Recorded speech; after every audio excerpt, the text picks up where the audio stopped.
Israel's ambassador to the United States, Ron Dermer. And Ambassador Dermer, thank you for being with us tonight. Obviously, this is what happened here is horrific, and we don't yet even know the scale of how many children may have died.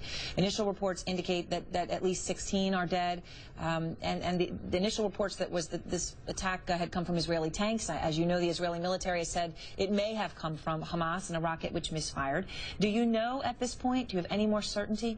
No, I don't know, but I do know who's responsible for it, and that's Hamas, because they're using schools as weapons depots, and I think it would be a disservice to your viewers for a reporter from Gaza not to mention that in the last week we had 2 different UNRWA schools where we had actually rockets found in the schools and handed over to Hamas. I also think it's a disservice. These are 2 different UN schools, you're saying? That's correct.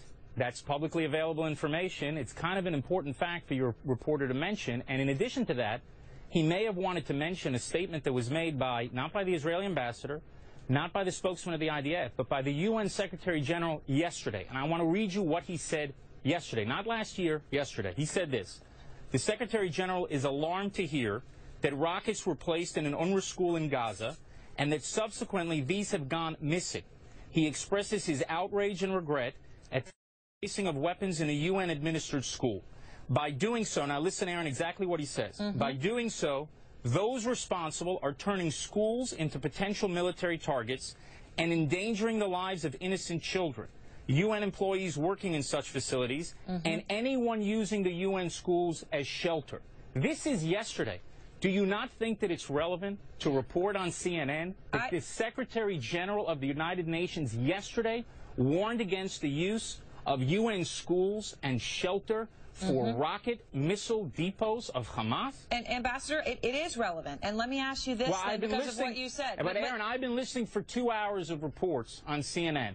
I have seen split screens, horrible pictures that any decent human being would be horrified by. I have not heard a single person say what I just said to you now. And I think that does a disservice to your viewers to not give them the context they need to make these judgments. Hamas is placing missile batteries in schools, in hospitals, in mosques, and there must be outrage by the world at Hamas to end this. But Ambassador, there is also this, which is, and this is the latest information we have, which is that Israel, you did reach out to the UN 3 days ago. You told them to evacuate the school because of exactly what you just said. That's right. But here's my question, and the reason that we're showing these pictures, because these are dead children.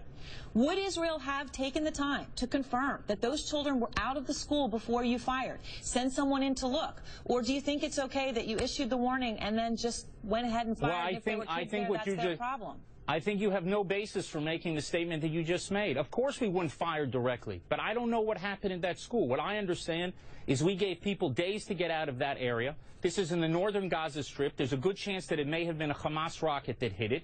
I don't know if somebody a Hamas fighter fired directly from that school at our military who's operating there, and then we responded to fire. I don't know the facts.